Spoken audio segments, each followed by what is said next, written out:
Well, how do you do, young Willie? In the midst of World War I, Irish nationalists felt that if they fought for Great Britain, Ireland would be rewarded with independence. James Prendiville was one of these men, fighting in the First World War both against Germany and her allies, and also for the cause of Irish independence. When he enlisted in the Royal Munster Fusiliers, he was just one of over 140,000 Irish volunteers to serve in Britain's forces during the conflict. Even staunch Irish nationalists believed that supporting the British war effort would help Ireland achieve independence, especially when John Redmond, an Irish MP, encouraged fellow Irishmen to volunteer to help Britain in their war efforts, in the belief that this would lead to a unified Ireland gaining home rule. James Prendiville had grown up a fierce patriot during a time of rising Irish nationalism when talk of Ireland's home rule dominated many Irish households. However, many in Ireland were alarmed by the threat posed by the fast-growing German Empire's aggressive Weltpolitik. They also saw the war as the biggest barrier to finally achieving home rule, but it had finally seemed within reach in 1914. Serving in the British Army seemed to many Irish nationalists to be the best way to achieve a lasting peace in which Ireland was finally able to self-govern. This is the tale of an Irish soldier. In 1914, that proudly patriotic Irish nationalist James Prendiville, along with many young Irishmen, joined the Royal Munster Fusiliers to fight in the British Army. And we have a tendency always, of course, to think in terms of sides and almost assume that people had a single motivation. But in terms of the purely political, certainly he would have believed and hoped that service in the British Army by Irishmen would be looked on favourably after the war. James's case, as we've spoken before, there were economic considerations and personal considerations. Well, I suppose the first thing I would have to say is that we have to bear in mind that they would have had many different motivations. I don't think that there was a single motivation. There were lots of different factors and facilitate the achievement of home rule. But we have to bear in mind that there were other Irishmen at the northern end of the country who were of a unionist disposition and who believed the exact opposite, and who believed that service for the empire and for their country could only strengthen bonds between Irish unionists and the crown. So I guess it added to a problem and a tension that was already there. They had two very different sets of motivations, just those two groups. And here again, just purely on the political side, and within that, just purely on the nationalist side, you have a whole range of views. Some people want home rule, certainly.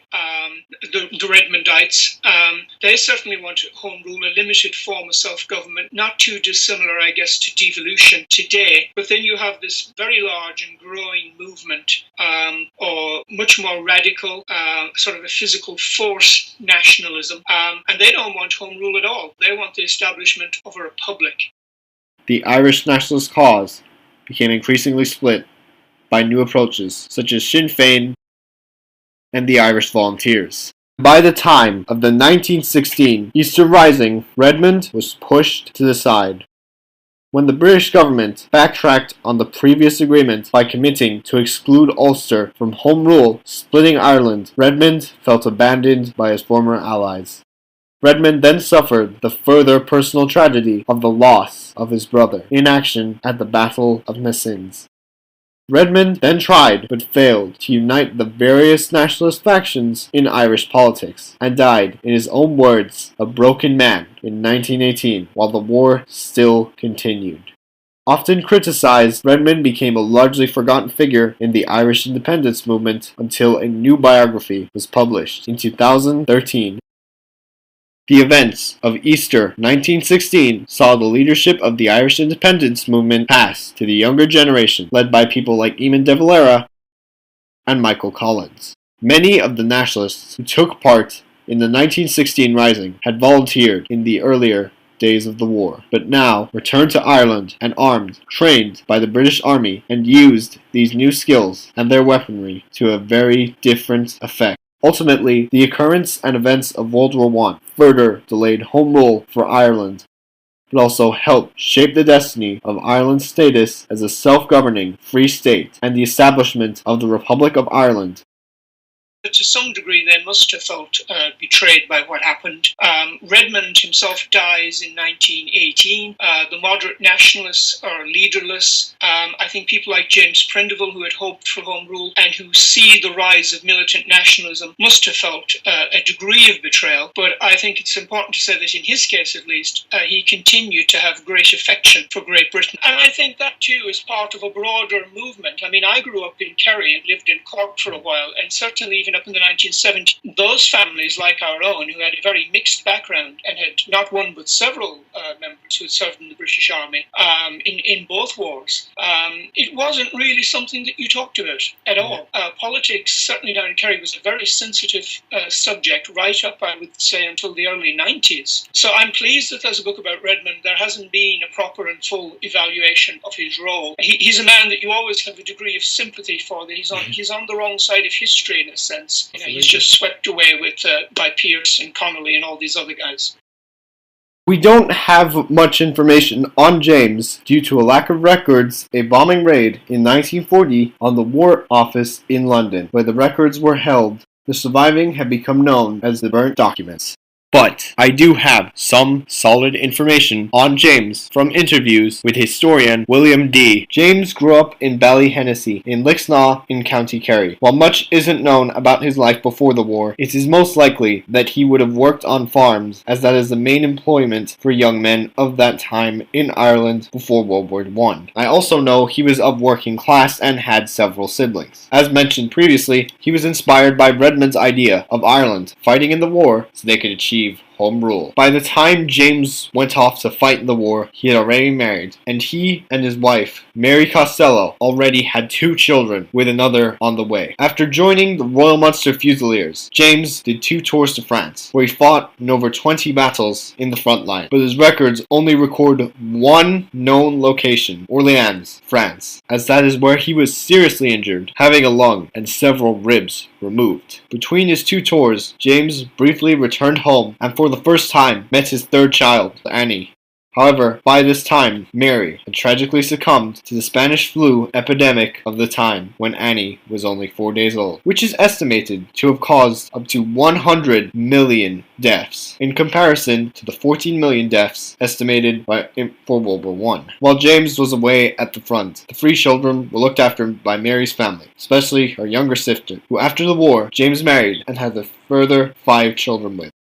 Awarded both the military medal and the bar, the medal offered an extra 6 pence a day to veterans with a disability pension. Well, that's interesting that you found that fact. I wasn't aware that the higher award would have given him an increased pension. In terms of did it have a lasting financial benefit for him, I would have to say, on balance, I think almost certainly not.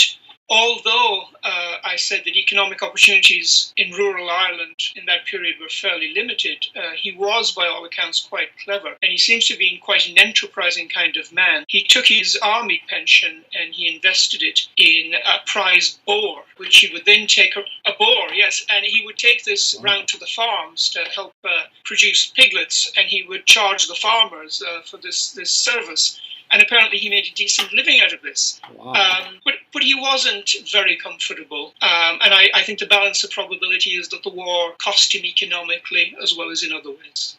My understanding is that his first wounds were relatively minor. My grandmother thought, but she was not sure, that was a wound to his arm. I understood also from my grandmother that his 2 awards corresponded to his 2 sets of injuries, which I guess would make a kind of sense. So the first one happens in September 1916, and then he was awarded the military medal for that. And then the second instance where he was very seriously wounded was in November 1917, and he was awarded the military medal with bar. The first award, I think, was reasonably common. The second one was not. If you take the figure, and I know this figure is kind of disputed, but something in the region of 6 million men were called up in World War One. I think the figure for military medal with bar is that only 5,800 of them were awarded in all of World War One. So it's a pretty low percentage.